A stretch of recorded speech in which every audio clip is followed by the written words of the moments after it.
that distinction is also important for the next antithesis. The second antithesis deals with adulterous thoughts. And this one's often widely misunderstood or wondered about. So let's look at that for just a second.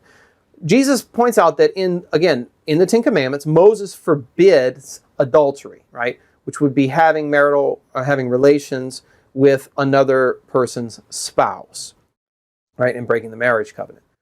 Jesus, however, goes further, and he forbids even lustful looks, okay? So he says, anyone who looks at a woman lustfully commits adultery with her, not in the body, but in his heart, in his cardia, the Greek word is. Cardia, in the Bible, heart is not just the seat of our emotions, but it's even more the seat of our will. It's where we choose. It's like the deepest part of a person, where we either choose for or against God. We choose good or we choose evil. It's where we consent. It's where we give consent. That's what Jesus means by committing adultery in the heart.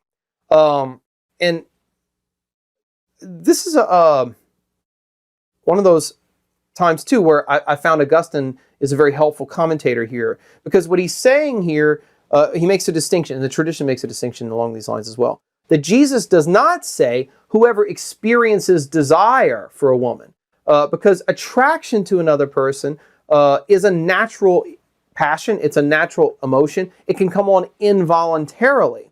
But what Augustine says Jesus means is that if we surrender to a disordered desire, if we surrender to a lustful attraction, either by willing to fantasize about another person, or Augustine says, if we consent to that lustful thought so that if we had the opportunity, we would act on it, he said that is where the sin lies, in the consent of the heart, because the person's already committed adultery in the heart, even if it hasn't happened in the body.